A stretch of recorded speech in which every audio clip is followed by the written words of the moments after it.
Je vous propose donc d'enchaîner vers le premier sujet table ronde de la matinée autour de la conformité de la lutte contre la fraude dans le milieu bancaire, intitulé « Quels services en attendent pour quelle valeur ?» Donc pour ça, on va accueillir Xavier Egea d'Altares, François de Pimonor de Blackwayne, Stéphane Tromas de Dow Jones et Jean-Christian Valette de Tessie.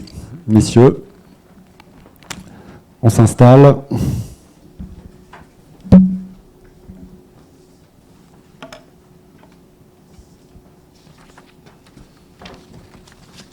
Bien. Alors, on va parler donc, comme on le disait, conformité bancaire, fraude bancaire, plus précisément, avec peut-être une première question vers François, tout d'abord. Selon toi, François, aujourd'hui, si on fait un peu un panorama, un point, un arrêt sur image, qu'est-ce qui rend finalement complexe le déploiement dans les banques, en fait, des nouvelles technologies de conformité et de lutte contre la fraude? Alors, une des premières difficultés, ça va reposer sur la qualité et la disponibilité de la donnée. On a souvent des POC qui sont faits sur de la donnée dans un data lab et au moment où on veut passer en production, on se rend compte que la donnée dans les systèmes opérants n'est pas exactement la même. Donc il y a un vrai delta, et ce delta, ça crée aussi des projets qui sont longs à mettre en place. C'est-à-dire qu'on a un POC qui va potentiellement pas durer très longtemps, on se dit c'est très bien, et derrière, pour le mettre en production, on se rend compte que c'est des projets qui sont longs, et les banques, de temps en temps, ont du mal à donner du temps à cette innovation-là. C'est compliqué, et ça prend du temps de mettre en œuvre ces innovations. Il faut laisser du temps pour pouvoir les mettre au point complètement, et c'est pas parce que le POC a bien marché que derrière, en production, ça va être rapide, et voilà, faut laisser le temps à l'innovation. D'accord. Stéphane, peut-être un autre argument aussi lié à cette difficulté ou cette lenteur. Moi, je peux parler pour la partie data notamment. Bon, c'est vrai que... Alors, le micro n'est peut-être pas allumé, mais il faut peut-être le mettre plus près. Alors. Oui, je disais peut-être je peux intervenir sur la partie data et dire que la complexité peut venir du fait que la data qui doit être utilisée doit répondre à un certain nombre de réglementations par rapport à certaines obligations, notamment la CNIL, le RGPD, notamment si vous utilisez de la data pour votre mise en conformité LCBFT, vous devez vous assurer que ce n'est pas contre les différentes argumentations de la CNIL. Notamment aussi, ce qui est important de considérer, c'est lorsque vous filtrez par rapport à des listes de sanctions, vous avez cette obligation d'intégrer ces listes de sanctions d'une manière immédiate dans votre processus de filtrage. Ça nécessite effectivement l'utilisation de données qui doivent être également conformes par rapport à tout ce qui peut être copyright, notamment si vous faites de l'adverse media screening. Donc il y a beaucoup de contraintes, et côté Dow Jones, on essaye de répondre à ces contraintes, notamment en publiant des informations sur des PEP qui viennent d'informations publiquement disponibles, donc qui viennent de sources que vous pouvez consulter librement. Également, lorsqu'on met une personne sur notre base de personnes qui a été incriminée, ou mise en examen, on attend effectivement que cette mise en examen ait été prononcée et soit effective. Et pour ce qui est de l'adverse média, si vous faites du screening contre l'adverse média, on utilise notamment la base Factiva qui est tout à fait en fait propre en matière de copyright. Très bien, donc en fait, un enjeu autour de l'innovation, lui laisser le temps. Un autre enjeu qui est peut-être lié à peut-être un manque de référentiel commun qui pourrait à un moment donné être agrémenté, partagé, parce qu'il y a les barrières, finalement, CNIL ou RGPD qui à un moment donné posent un certain nombre de points. Xavier, est-ce qu'il n'y a pas d'autres contraintes aussi qui rendent compliqué ou complexes plutôt cette lutte contre la fraude? Effectivement, côté Altares, je vais intervenir sur notre expérience depuis de nombreuses années avec les banques. Altares, Dun & Bradstreet, toutes les banques nous connaissent. Nous avons plus de 250 clients bancaires qui utilisent au quotidien aujourd'hui nos outils. Et je peux, selon mon retour d'expérience, vous faire un rappel sur les constats que nous avons actuellement, sur les difficultés que les banques rencontrent. Tout d'abord, dans un premier temps, sur l'évolution du contexte réglementaire. Aujourd'hui, les banques sont préparées à cette évolution. Elles se sont déjà effectivement équipées d'outils qui leur permettent de pouvoir mettre en place une évolution sur ce contexte réglementaire.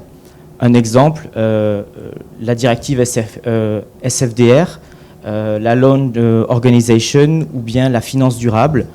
Dans un premier temps, je dirais les banques ont besoin d'un outil plus global, un outil qui permette de voir d'une manière transversale l'ensemble des angles, à savoir les enjeux et les risques autour de la finance, autour du risque financier, autour du risque de non-conformité et également autour du risque de la RSE.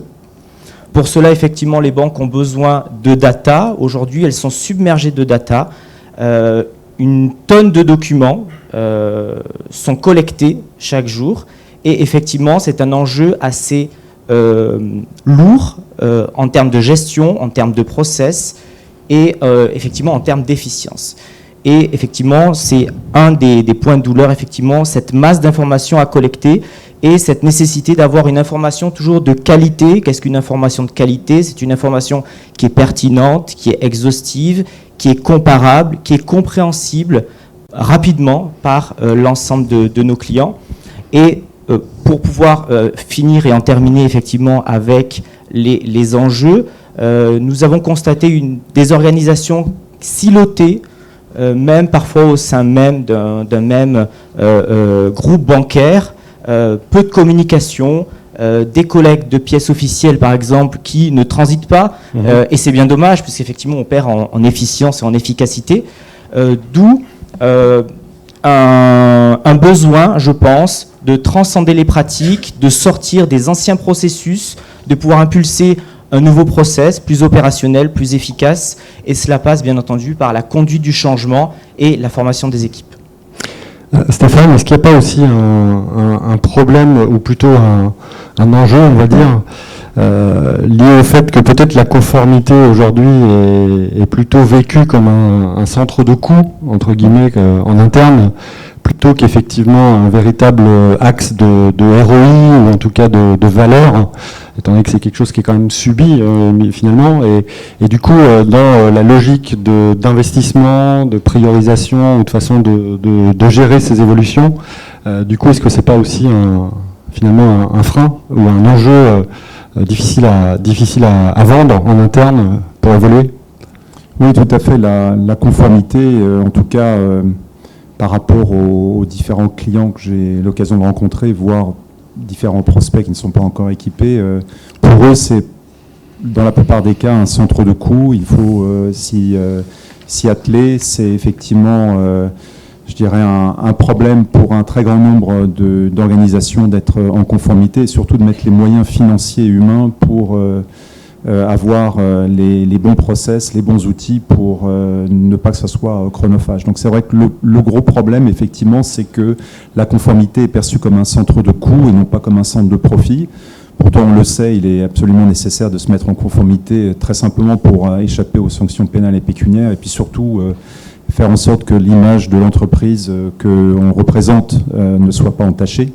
Mais souvent, effectivement, c'est perçu comme ça. Alors, aussi, le problème de la conformité, et notamment en matière LCBFT, c'est lorsque vous mettez des outils de filtrage en place et lorsque vous instaurez effectivement une politique KYC de vérification d'entrée en relation à la sphère de vos tierces parties, vous avez immanquablement des alertes qui remontent. Ces alertes, elles peuvent remonter en très grand nombre si votre data n'est pas de bonne qualité. On a beaucoup de clients que je vois au quotidien qui ont simplement des screenings sur des noms-prénoms avec des pays qui sont absents ou des screenings sur des pays, sur des entreprises dans lesquelles il n'y a pas de nom de pays qui sont mentionnés. Donc il y a beaucoup d'alertes fausses positives générées. Et ces process sont excessivement chronophages pour les entreprises. Très bien, maintenant qu'on a fait à peu près le point sur les principaux enjeux qu'on connaît aujourd'hui, essayons de se projeter un petit peu. L'idée serait d'essayer de dessiner un petit peu ce qui pourrait être les points clés finalement d'une réponse pas idéale, parce que je ne sais pas s'il y en a une, mais en tout cas qui permet de répondre véritablement à l'ensemble de ces enjeux, peut-être à travers une logique de hub, finalement de service, où on viendrait finalement agréger un certain nombre de sujets qui faciliteraient la réponse à tout ce qu'on vient de voir, pour une bonne gestion de conformité et améliorer effectivement cette notion de lutte contre la fraude. Alors selon vous, quels seraient les principaux piliers qui seraient les facteurs clés de succès finalement de ce type de service? François? Du coup, le premier pilier qui revient sur la qualité de la donnée, c'est d'avoir une base unique de connaissances avec de la donnée qui est fiabilisée, où il n'y a pas chaque partie de l'organisation qui doit comprendre quelles données utiles dans le KYC, dans la conformité ou dans la lutte contre la fraude. On a vraiment cette base de connaissances qui est unique et mutualisée au sein de l'organisation, qui permettrait de gagner du temps et en fiabilité. Et la deuxième chose, c'est de mutualiser aussi le back-office. Aujourd'hui, quelqu'un qui va usurper une identité, qui va mettre sa photo sur une pièce d'identité, cette pièce d'identité, elle va être utilisée pour frauder de l'ouverture de compte, pour frauder de la demande de crédit. Et si c'est pas le même back-office qui regarde ça, ils vont pas forcément voir la fraude et pas forcément la transiter. Alors que quelqu'un qui va savoir qu'il y a une fraude à l'ouverture de compte, s'il revoit la même photo sur une demande de crédit, va pouvoir apporter cette expertise. Et donc, désiloter l'organisation via de la mutualisation. Ouais, finalement, un back-office qui va avec les cas, finalement, monter aussi en puissance en termes d'expertise et être plus transversal. D'accord, donc deux premiers points essentiels. La fédération de l'information est capitalisée dessus, et effectivement cette capacité d'avoir la vue de gestion de manière transversale. Xavier, est-ce qu'il n'y a pas deux clés supplémentaires effectivement pour garantir la clé du succès de l'opération? Une association des ressources technologiques et humaines est absolument nécessaire pour garantir 100% des délais et des traitements au sein du processus. Et enfin, je pense, une organisation externalisée dans le but de pouvoir permettre aux banques de faire leur métier, c'est-à-dire un métier d'analyse, et de laisser l'ensemble du processus de traitement à des machines pour rendre le système plus opérationnel. Le point externalisation, j'imagine, qui répond peut-être à cette notion de coût qu'on évoquait tout à l'heure et qui permettrait effectivement de mettre ça dans une dynamique peut-être un petit peu plus prospective et de productivité finalement en termes de coût. Oui, complètement. En fait, je pense que peut-être l'intérêt premier, ou tout moins financier, est avant tout peut-être de pouvoir faire des économies d'échelle, à savoir pouvoir utiliser des systèmes de la donnée en nombre et la mutualiser pour avoir effectivement des baisses en termes de coûts sur cette donnée, et aussi utiliser, alors dans le cadre que je représente, à savoir la data, utiliser une donnée de qualité mutualisée avec des trous dans la raquette qui ont été réparés du fait que vous passez par un hub et que vous accédez à une donnée qui est donc mise à disposition d'un plus grand nombre. Quand je parle de trous dans la raquette, ça peut être les dates d'inactivité des PEP qui peuvent être mentionnées, que vous n'avez pas forcément si vous travaillez tout seul. Ça peut être intéressant pour ne plus avoir cette vigilance renforcée sur les PEP inactifs. Ça peut être des listes de sanctions autres que les listes gel des avoirs France, notamment par exemple en rajoutant des listes OFAC ou EU à minima pour filtrer vos tiers. Un très grand nombre de choses en fait que je vais pas exposer ici, on n'a pas le temps, mais en tout cas, il y a vraiment effectivement un intérêt d'avoir cette data mutualisée. Oui, puis on a évoqué juste avant du coup la complémentarité technologie, expertise humaine. On se le dit, hein, même si on parle digital, même si on parle technologie, l'étude le montrait aussi en partie. Il y a encore un taux de non-réalisation par le digital qui est quand même assez significatif dans les entrées en relation par exemple, mais C'est peut-être aussi assez flagrant sur finalement les capacités de la technologie à tout apporter en termes de réponse par l'automatisation. Du coup, l'humain, encore nécessaire pour effectivement en back-office assurer 100% des traitements. Effectivement, l'humain est totalement central pour pouvoir vérifier, valider ce que la machine traite et nous délivre comme résultat. Très bien. Alors, question suivante. Du coup, on a tressé un petit peu les piliers de ce nouveau type de service qui pourrait être une réponse. Quels bénéfices véritablement sous-jacents vous y verrez très concrètement et très directement à court terme, à partir du moment où effectivement ce service pouvait être disponible? Stéphane, on a parlé d'économie d'échelle. Oui, effectivement. Alors, ce qui pourrait être intéressant et plutôt en ligne par rapport aux tendances actuelles, c'est effectivement la mise à disposition d'un filtrage sur tout ce qui est sanctions indirectes. Notamment dans l'entreprise dans laquelle je travaille, Dow Jones, on a travaillé à l'élaboration de cette base de sanctions indirectes, et c'est d'ailleurs le prochain slide, en fait, où on aide nos clients à vérifier que des bénéficiaires effectifs sanctionnés ne soient pas cachés, si je puis dire, derrière des institutions, des clients, des fournisseurs avec lesquels vous souhaitez travailler. Donc concrètement ici, on va effectivement faire en sorte de vous avertir si derrière telle entreprise, vous avez potentiellement un oligarque russe, une entité qui appartient à un pays sanctionné qui peut être propriétaire à minima à 10% de cette entreprise, soit directement, soit via des participations croisées ou des montages juridiques un peu complexes où on utilise des sociétés écrans. Donc la finalité ici, et vous l'avez compris que c'est vraiment très tendance, si je puis dire, avec ce qui se passe avec l'Ukraine en ce moment, c'est de pouvoir travailler sur l'identification de ces bénéficiaires effectifs sanctionnés. Et le fait de pouvoir mettre à disposition cette data qui n'existe pas sur le marché, que Dow Jones compile depuis l'annexion de la Crimée depuis 2014, peut vous permettre effectivement d'avoir cette possibilité d'être en parfaite conformité via ou par rapport aux sanctions indirectes. François, un autre atout, un autre bénéfice immédiat? Il y a évidemment un gain de productivité, pour rebondir sur Stéphane. La mise à jour des listes, c'est quelque chose qui peut être complexe. Le fait de l'avoir centralisé dans un hub et pas dans plein d'outils dans l'organisation, ça permet, de s'assurer que tout le monde est à jour en même temps, qu'on est bien en temps réel et qu'il n'y a pas un delta entre une partie de l'organisation qui commencerait à faire du screening sur des choses obligatoires et une autre partie qui serait en retard et qui risquerait une amende. Donc avoir cette mise à jour uniformisée dans l'organisation.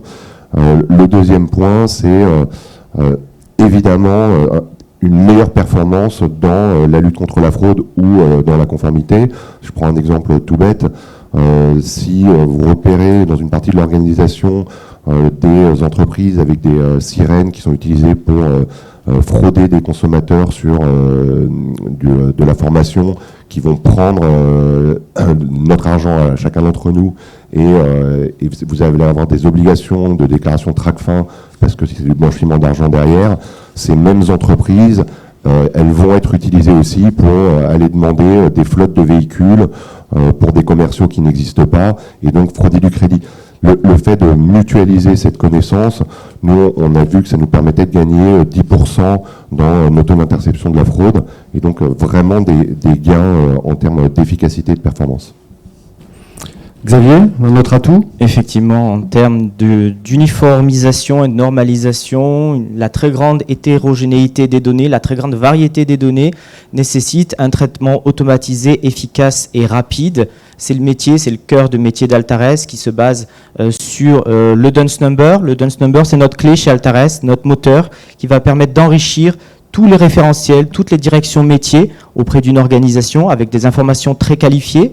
Tout d'abord, ce qu'on peut constater, ce qu'on fait avec nos clients, c'est déjà une fiabilisation de leur référentiel de tiers, qui va nous permettre ensuite d'apporter notre data, de la normaliser, de la sécuriser et de la mettre sous suivi, sous monitoring, puisqu'effectivement le monitoring est quelque chose de très important pour avoir une donnée qualitative dans le temps.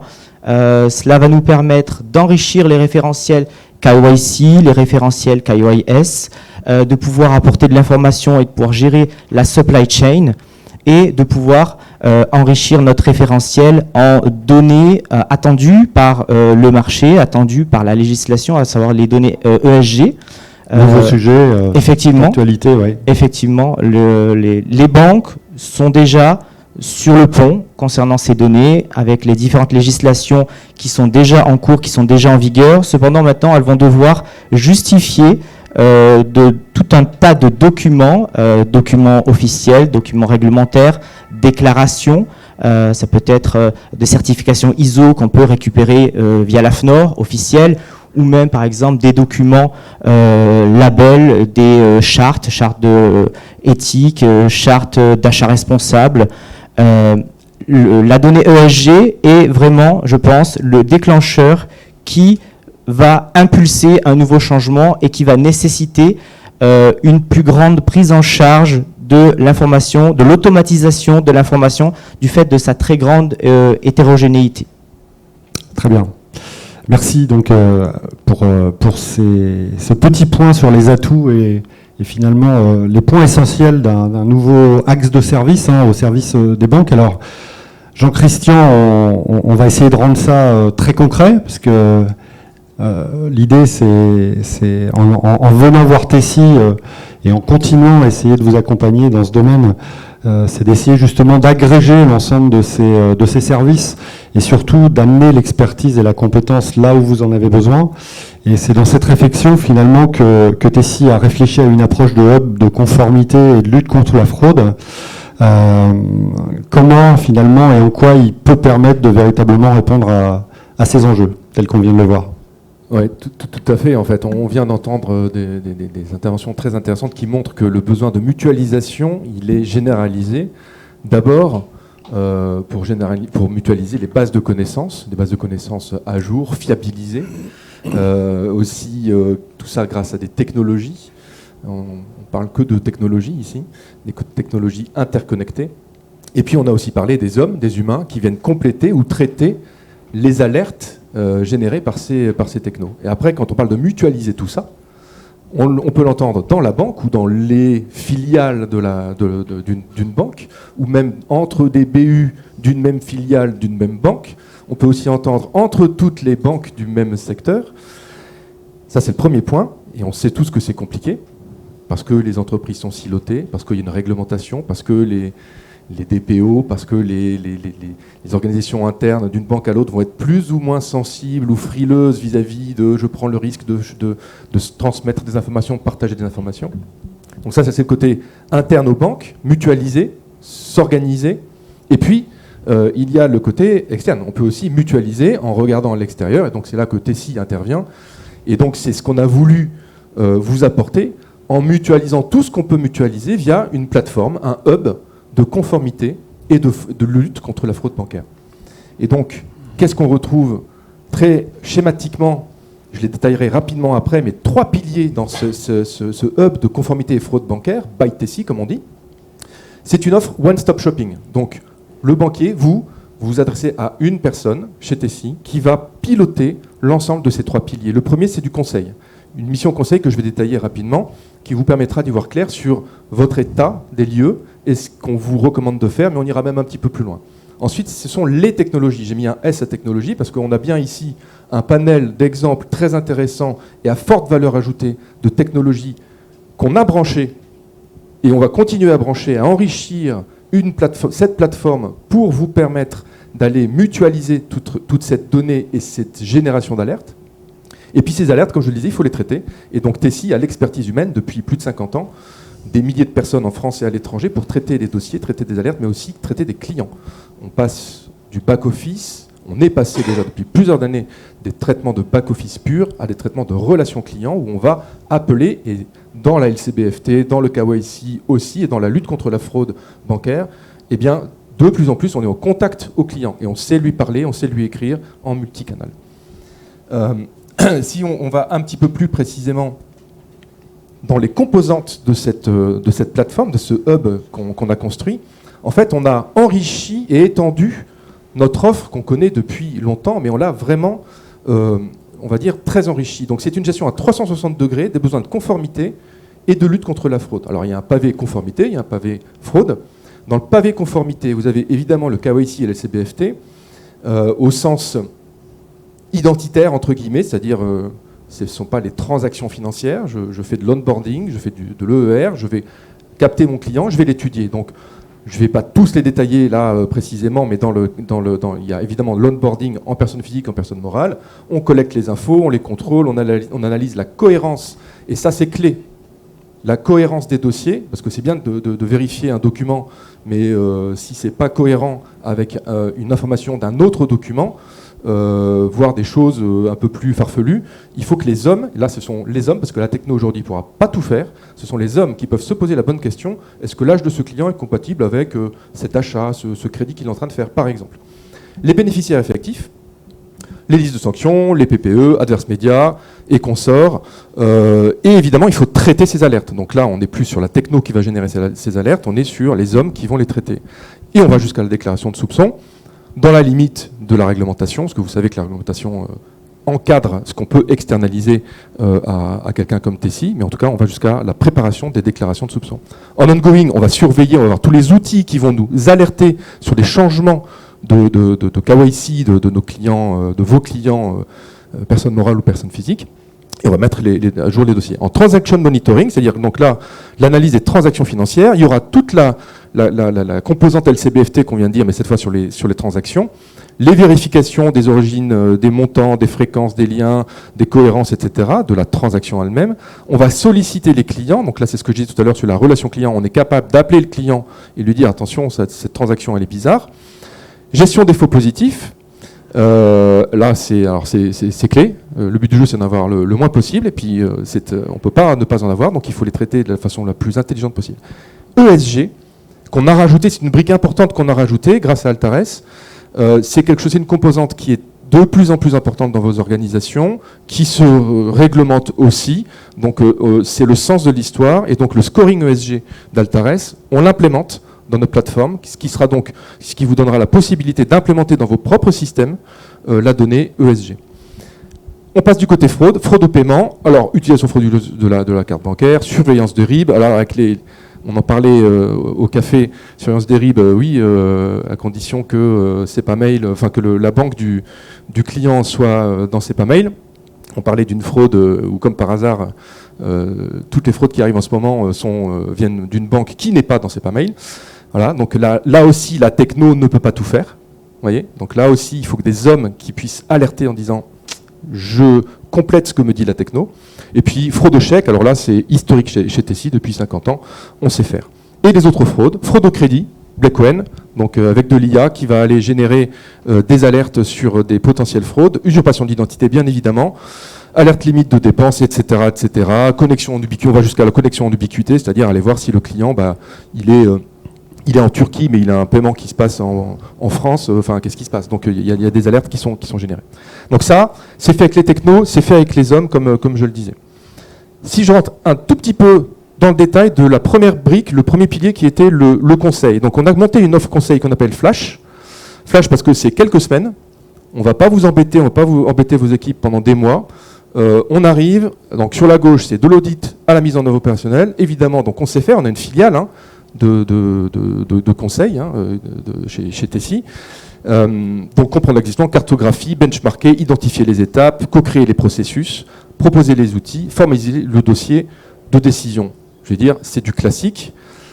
La mise en œuvre, ça c'est un peu moins classique, c'est qu'on va aller accompagner ce changement. Une fois qu'on aura dit, vous avez des trous dans la raquette dans votre processus, LCBFT ici, ici et ici, vous devriez mutualiser entre tel BU, telle filiale, ici, ici, ici. On va vous accompagner dans la conduite du changement. Ça c'est clé. La deuxième chose qu'il faut retenir qui est clé, c'est le pavé de droite, c'est ce qui nous différencie des autres cabinets de conseil. Ce qui nous différencie, c'est que justement, je le disais, ça fait 50 ans qu'on fait du back-office. Et donc, des cas de fraude et des cas du KYC, on en fait depuis très très longtemps. Et donc, on a fait beaucoup, et on en fait encore beaucoup de prestations dans le monde bancaire. Donc, on a cette expérience terrain qui nous apporte une maîtrise des processus. Et donc, cette connaissance, et on fait des benchmarks aussi de nos propres prestations, cette connaissance, on la met au bénéfice de cette action de conseil. Le tout pour moins de 20 000 € dans un exemple de mission avec 5 ateliers, une réunion en plénière de restitution de 4 heures, enfin la totale, mais un truc très ponctuel, flash. On est vraiment, oui, sur du conseil très opérationnel. C'est ça qu'il faut comprendre. Hein. Il n'est pas question d'aller remettre en cause, évidemment, des partenariats de conseil que vous pouvez avoir, évidemment, d'ores et déjà avec du conseil stratégique un petit peu plus global, on va dire. Le positionnement, il est vraiment de finalement préparer la réussite de la mise en place de ce hub et sur des cas de figure vraiment extrêmement opérationnels pour lesquels vous avez des enjeux au quotidien. Afin d'effectivement préparer la mise en place de la suite, c'est-à-dire quel asset technologique, quelle typologie d'interopérabilité avec vos systèmes, et puis surtout quel modèle d'expertise humaine derrière pour venir véritablement improver tout ça. On va peut-être tout assez rapidement sur les deux autres briques, parce que la brique techno, donc on part d'un existant qui s'appelle Digital Banking by Tessie, qui est notre plateforme d'orchestration de tous les sujets autour de la banque. Donc je ne vais pas vous détailler tout ce schéma, mais en gros, ce sont des services activables. Vous avez la signature électronique, vous avez le contrôle automatique des documents, on en reparlera dans le deuxième table ronde. Ce sont des services qu'on active, des services apaisables, que vous branchez sur vos systèmes et que nous, on traite. Et puis donc, évidemment, vous voyez en bas à gauche le petit bonhomme masqué, KYC, LCBFT, fraude bancaire. Cette brique-là, on l'active et on l'enrichit dans le cadre de ce hub dont on parle, avec les connexions, les connecteurs avec nos partenaires dont on vient de parler et qu'on va continuer d'enrichir. Un point important, c'est que vous gardez la main, bien évidemment, parce que ça peut faire peur de dire, moi je file à Tessie toutes mes données, et c'est eux qui font les alertes, etc. Vous paramétrer bien évidemment les critères de risque, quand est-ce que ça se déclenche, etc. Ça c'est très important. Et pour finir, le dispositif humain. Donc j'en ai parlé rapidement. Tessie pour la banque, c'est 100 millions d'euros de chiffre d'affaires, c'est 1600 collaborateurs. Donc voilà, on a l'assise pour savoir de quoi on parle. On a des sites en France qui accueillent des prestations d'octroi, d'entrée en relation, de KYC, remédiation, LCBFT, fraude bancaire. Tout ça, on le fait, particulièrement à Rennes, qui s'est spécialisé bien dans le domaine bancaire. Historiquement, je le disais, on faisait surtout du back-office, mais on s'est tourné de plus en plus parce que la demande est là. Il y a le client au bout, il y a le client qu'il faut alerter ou qu'il faut contrôler parce que son opération est bizarre. Et donc, on fait maintenant de la vraie relation client. On va l'appeler, j'en parlerai un tout petit peu peut-être après, sur un cas concret, on va l'appeler concrètement. Voilà, pour résumer, pour finir, cette plateforme Synoff Global, vous l'avez compris, vous avez une vue hélicoptère. Pour ça, j'ai mis un hélico. Vous avez une vue d'hélicoptère de tous les sujets conformité et fraude bancaire. C'est une offre globale qui adresse tout. Vous avez le meilleur des technologies, best in class. On fait le travail de tri. On a des gens qui sont spécialisés là-dedans, qui vérifient tout le sérieux de ces partenaires. Et on a des équipes expertes en front et back-office. Et vous restez maître de votre politique de risque et de conformité. Merci Jean-Christian. Est-ce que vous avez des questions pour nos différents intervenants, que ce soit sur leur propre technologie ou au contraire sur la capacité d'intégration qu'on vient d'évoquer? Pas de questions? Peut-être que le mieux à ce moment-là, c'est qu'on illustre très très concrètement finalement par un cas d'usage, un retour d'expérience, ce genre de choses. Messieurs, je vais vous remercier pour votre participation, pour cette introduction sur cette table ronde.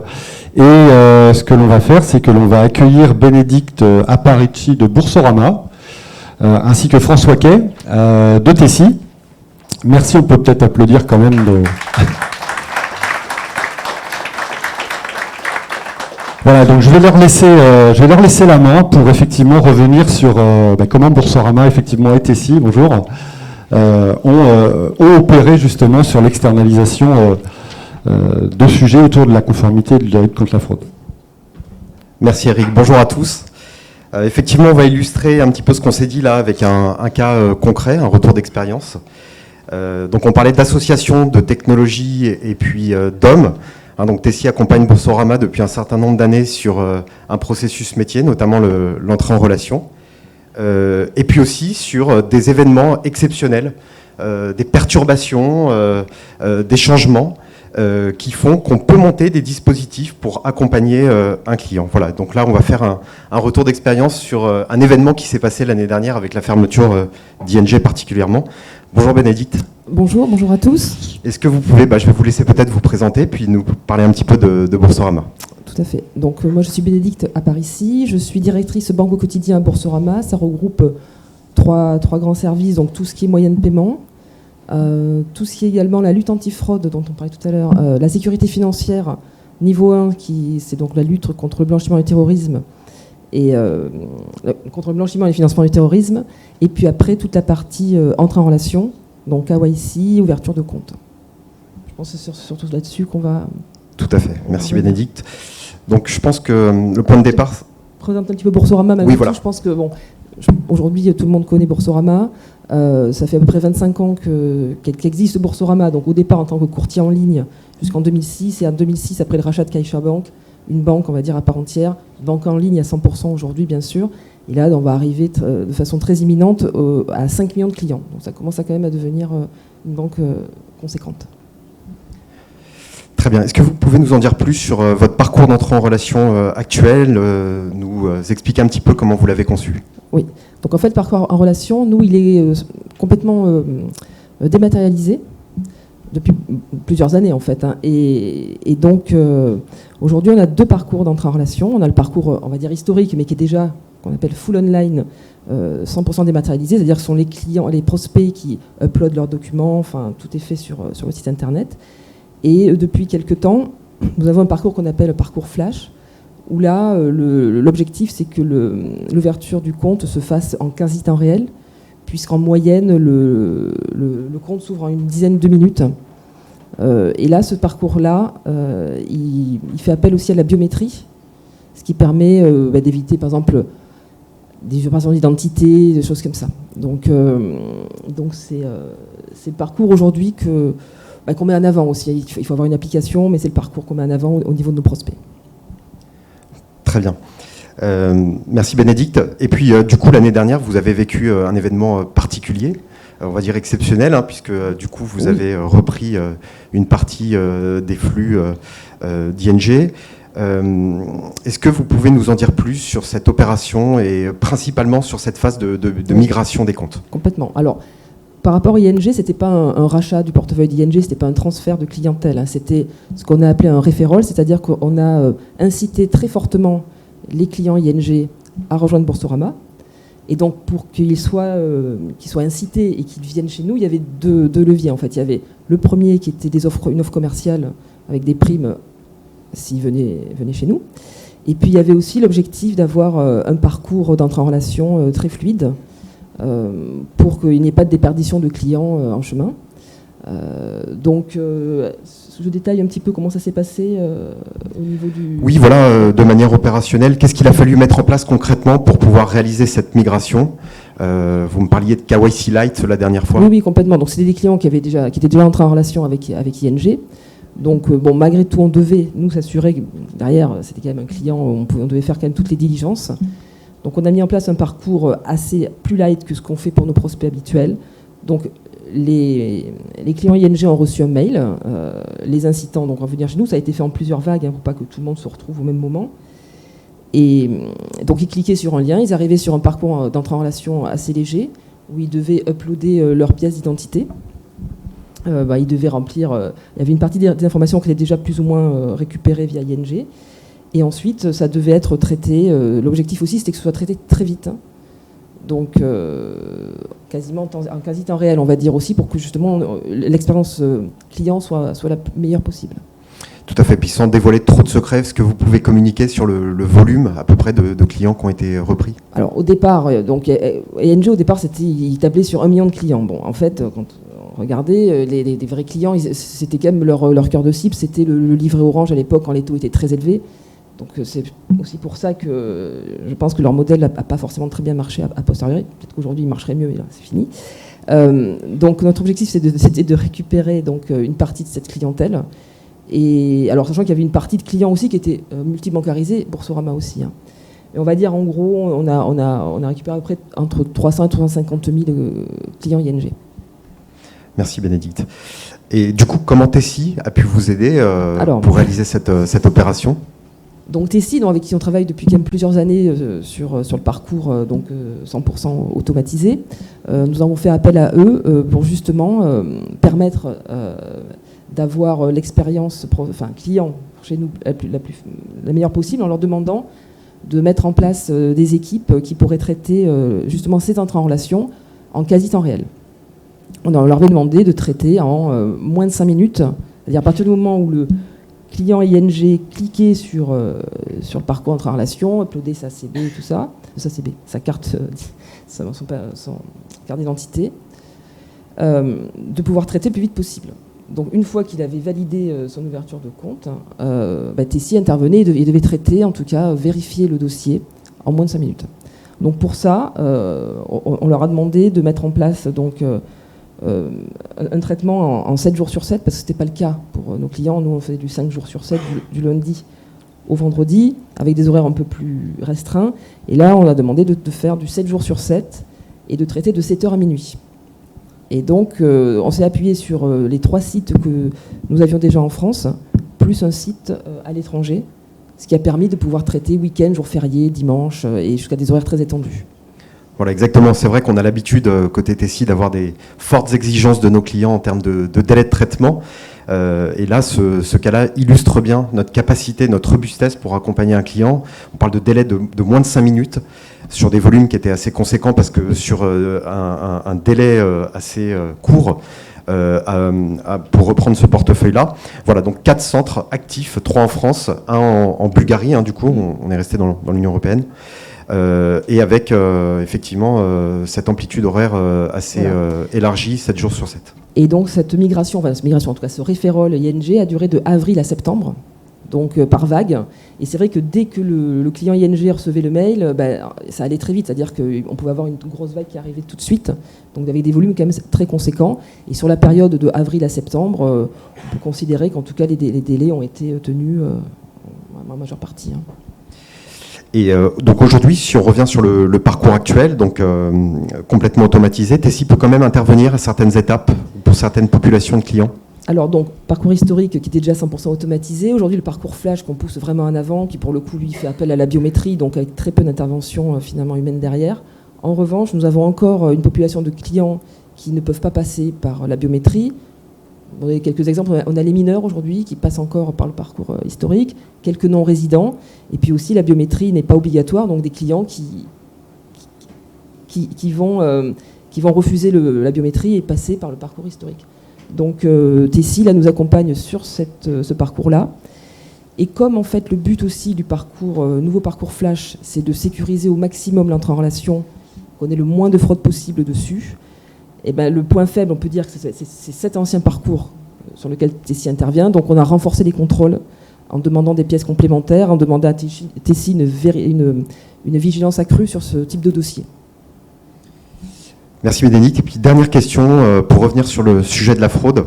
Quels sont vos enjeux aujourd'hui sur particulièrement ce dispositif d'entrée en relation pour lutter contre la fraude, et quel levier vous mettez en place ? Alors sur l'entrée en relation, donc, le parcours flash avec la biométrie, ça permet de s'assurer que c'est le vrai client derrière. Ça ne veut pas dire que c'est pas un fraudeur, mais au moins on essaie ça permet d'éviter au maximum les usurpations d'identité.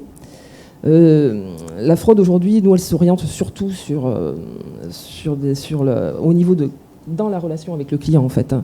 J'ai entendu parler tout à l'heure de la fraude aux moyens de paiement. Aujourd'hui, le sport national des fraudeurs, je ne sais pas si vous connaissez, c'est de se servir du client pour faire des fraudes. De toute façon, il n'y a plus, avec tout ce qu'on a mis en place, que ce soit à l'entrée en relation, que ce soit au moment du paiement, des authentifications renforcées, tout ce qu'a demandé de mettre en place la DSP2, Aujourd'hui, le fraudeur ne peut rien faire sans le client. Donc c'est de l'ingénierie sociale. Ils appellent les clients, ils leur font croire que c'est Boursorama ou n'importe qui. Les clients, c'est très bien fait, puisqu'ils usurpent le numéro de téléphone, et ils vont très très loin. Enfin, c'est pratiquement on va dire de l'art, quoi. Et donc le client se fait vraiment avoir. Donc notre objectif, nous déjà, c'est de lutter contre ce type de fraude-là. C'est très difficile. Et à l'entrée en relation, le parcours flash, la biométrie, mais ça n'empêche pas qu'on ait ce qu'on appelle des mules, c'est-à-dire des personnes qui vont réceptionner l'argent des clients qui sont fait frauder et qui vont sortir les fonds. Donc c'est un très très gros enjeu aujourd'hui, de toute façon pour toutes les banques, et surtout pour protéger les clients, parce qu'ils sont très vulnérables. On en a beau les prévenir, leur mettre des messages, leur dire qu'on les appellera jamais, machin. Bon, pour l'instant, c'est difficile. Merci beaucoup, Bénédicte. Est-ce que vous avez des questions ?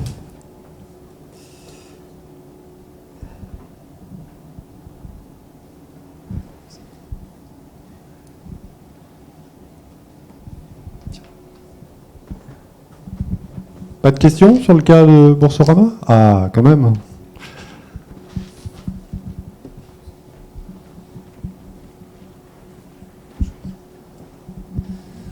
Merci beaucoup pour la présentation. Au niveau de l'enrôlement biométrique, qu'est-ce que vous faites aujourd'hui ? Vous utilisez la partie prestation de vérification d'identité à distance qui est proposée par l'ANSSI, ce type de solution, ou vous allez peut-être même un peu plus loin, comme on peut le voir dans d'autres États européens, jusqu'à lire le contenu d'un titre d'identité pour récupérer par exemple la photo et faire une reco-faciale peut-être un peu plus de meilleure qualité. C'est ça. C'est-à-dire que donc, ça s'appelle de la liveness. Donc la personne upload ses documents. Ensuite, il y a une prise de son visage en live. Donc il faut que ça bouge, parce que si c'est figé, ça ne va pas aller. Donc il faut que ça bouge. Et du coup, il y a un comparatif entre les papiers d'identité qu'il a uploadés et la personne. Alors, pour l'instant, c'est pas le cas, mais on n'est pas à l'abri non plus qu'avec toutes les nouvelles technologies, style deepfake et compagnie, ça puisse aussi être utilisé. Ça pourrait. Mais pour l'instant, ça marche. Je pense après, c'est un peu trop élaboré au niveau technique pour aller faire de la fraude, mais on pourrait tout voir. Donc, mais déjà, le fait de pouvoir contrôler la personne en live et ses papiers, ça marche très bien. Merci. Une autre question ? On a un petit peu d'avance, donc soyez à l'aise. Bonjour. Quelle est la proportion aujourd'hui entre full online et flash ? Et est-ce que le parcours flash a incité, à accélérer les entrées en relation, les nouveaux clients ? Ou ça n'a pas d'effet business Ouais, alors ça dépend du moment. Alors le parcours flash, on essaie de le pousser quand même au maximum. Il reste la frange des populations qui n'est pas éligible, donc ceux qui ne veulent pas la biométrie. Ça dépend des moments, mais on peut dire que il reste à peu près 2 tiers, 1 tiers, donc 2 tiers sur le parcours flash et puis 1 tiers sur le parcours classique. Le parcours flash, non, il n'a pas forcément accéléré. C'est assez récent. Et en plus, à l'heure actuelle, on est dans une période où on a un peu moins d'offres commerciales. Parce que là, on a atteint nos objectifs. On atteint, là, je pense, demain, après-demain, enfin, d'ici début de la semaine prochaine, les 5 millions de clients. Donc, on va un petit peu repenser tout ça. Mais en tout cas, ça n'a pas détérioré. Parce que ça pourrait faire peur, la biométrie. Et puis, ça oblige aussi à avoir une application, télécharger une application. Alors que le parcours classique, on peut le faire directement depuis le web. Donc ça peut éliminer une partie de la population, peut-être un peu plus âgée. Mais bon, pour l'instant, ça va. On n'a pas vu de perte. Oui. Bonjour, merci pour votre présentation. Vous avez, dans l'entrée en relation, vous avez parlé de biométrie essentiellement. Et pour des vérifications d'adresse, etc., est-ce que vous complétez les vérifications ? Oui. Alors, disons que là, c'est au moment où on envoie la carte bancaire au prospect. Ok. Donc, s'il y a un PND ou quelque chose comme ça. Voilà. Okay. Donc, ça permet de croiser avec la réception de la carte. Oui. Ok. Il n'y a pas d'autres questions. Je vais m'en permettre une petite. Concernant les... Ah, pardon. Moi, j'y vais quand même. Concernant les fraudes au paiement, sur les paiements donc à distance. Est-ce que donc on voit que les chiffres de fraude baissent plutôt grâce à l'authentification forte. Et justement, est-ce que vous avez constaté, voire chiffré, un impact dans le parcours et dans l'efficacité du parcours en termes de fluidité et donc de taux de retour, de taux de souscription, ou enfin taux de paiement in fine. Est-ce que vous avez quantifié ou qualifié ce genre d'impact lié à l'authentification forte au moment du paiement? Non, pas vraiment. Pas vraiment. C'est pas. Parce que c'est un sujet qu'on entend. Je travaille beaucoup, aussi contre la lutte contre la fraude. J'ai toujours l'impression que la fraude augmente parce qu'on a beaucoup plus de clients aussi. Donc c'est surtout la fraude sur les virements qui aujourd'hui est vraiment le point central. Sur le reste, je dirais, il y a la CB aussi. La CB, mais pareil, on appelle les clients pour qu'ils fassent ce fraude eux-mêmes. Donc on ne m'a pas forcément remarqué de choses. Ou alors j'ai mal compris la question peut-être. Non, moi, ma question c'est l'authentification forte a fait chuter les fraudes à la carte bleue. Ouais. Les chiffres, en tout cas nationaux, le disent. Mais on lit aussi, mais là il n'y a pas de chiffres, on lit aussi que ça aurait à l'inverse un effet négatif sur la fluidité du parcours et donc l'efficacité du parcours de paiement. Alors après ça dépend parce qu'il y a aussi tout ce dans ce qui est monétique, carte bancaire, il y a sur certains paiements, il y a ce qu'on appelle le frictionless qui permet de ne pas demander à chaque fois l'authentification forte sur ce type de paiement. Moi, honnêtement, quand je regarde les chiffres, après comme on a une très forte augmentation de la base clientèle, les flux de paiement augmentent proportionnellement, voire plus. Et puis en plus, vu la crise sanitaire qu'on a eue, où pour le coup les paiements aussi avaient beaucoup baissé, là c'est fortement augmenté. Donc j'arrive pas, il faut peut-être demander aux commerçants si eux ils voient de la déperdition, mais côté banque, j'en vois pas. Ah oui, une question au fond là-bas. Deux même. Juste une question sur la fraude, du coup, d'entrée en relation. Vous n'avez pas plus de fraude avec le parcours Flash? Non, alors on n'a pas de fraude sur le parcours Flash en tant que tel, mais on a plus de mules en fait, c'est-à-dire des gens qui sont des vraies personnes et qui derrière, elles vont servir de réceptacle pour les fonds de personnes qui se font frauder et après dont les fonds sortent. Donc on met en place des alertes, des choses justement pour contrer ça. Mais après que sur le parcours Flash ou l'autre parcours, ça aurait été pareil parce que c'était ici par exemple contrôler le dossier. C'est la même bonne personne, c'est la bonne personne. Enfin, il n'y a pas de faux papier, il n'y a pas de fraude documentaire en fait. Quand c'est une mule, c'est la vraie personne, mais par contre, vous allez récupérer des fonds. Donc c'est quasi imparable en fait. Après, il peut y avoir des profils, on va pas stigmatiser trop, mais souvent ce sont des jeunes. Voilà, on les voit, ils se font avoir sur les réseaux sociaux, alpaguer sur les réseaux sociaux. On leur dit, vous allez récupérer 3 000 €, vous en garderez 500. Bon, c'est un peu ça. Donc non, il n'y a pas. Le but justement, c'est qu'il y ait de moins de fraude possible avec le parcours Flash, grâce à la biométrie.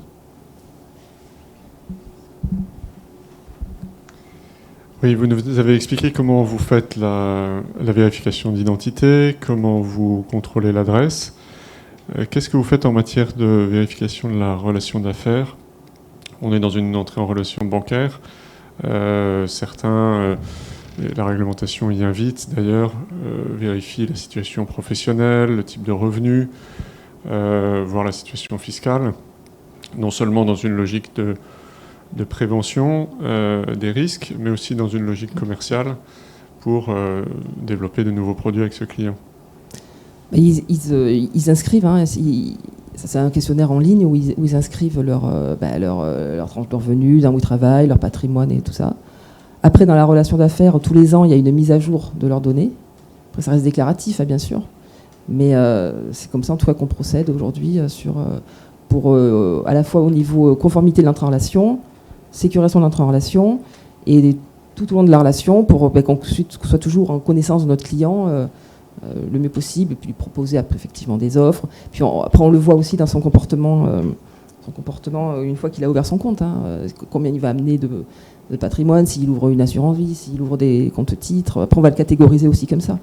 On a des outils qui nous permettent de pouvoir classifier les clients suivant ce nombre de critères. Combien de fois il va se connecter par mois. Et après, adresser les bons messages à ces clients-là. Une dernière question avant une petite pause. Bonjour. Vous avez parlé d'entrée en relation, vous avez parlé de paiement. Aujourd'hui, comment vous arrivez à faire le lien entre les deux? C'était la question que je me posais. On parlait d'identité. L'identité, après, elle se perpétue sur le paiement et sur les opérations. Est-ce qu'aujourd'hui, c'est un sujet que vous suivez, vous adressez? Alors là, j'ai un peu de mal à comprendre parce que donc, nous, on a l'intra-relation, donc le client ouvre son compte, enfin le prospect ouvre son compte, devient client, et après, il reçoit ses moyens de paiement, donc il reçoit sa carte bancaire. L'échéquier, en général, il le demande, on ne l'envoie pas de façon automatique. Donc il reçoit sa carte bancaire, et puis après, on le suit tout au long de la relation.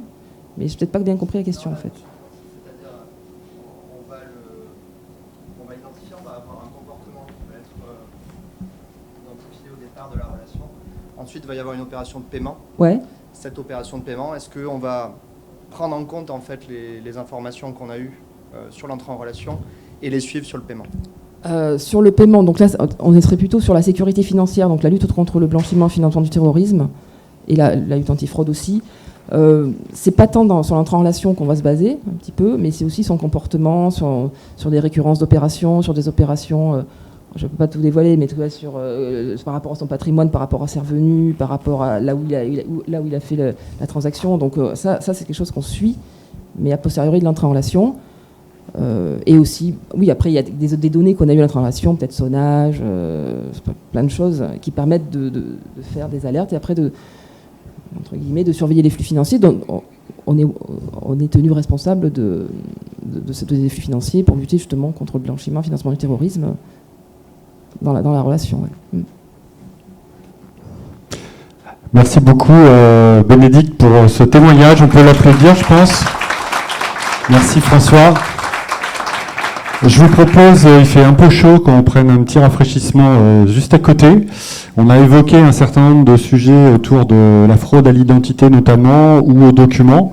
Ça tombe bien, c'est le sujet de la table ronde juste après, avec là aussi un panel d'intervenants assez riche sur les nouvelles alternatives justement qui peuvent être proposées par rapport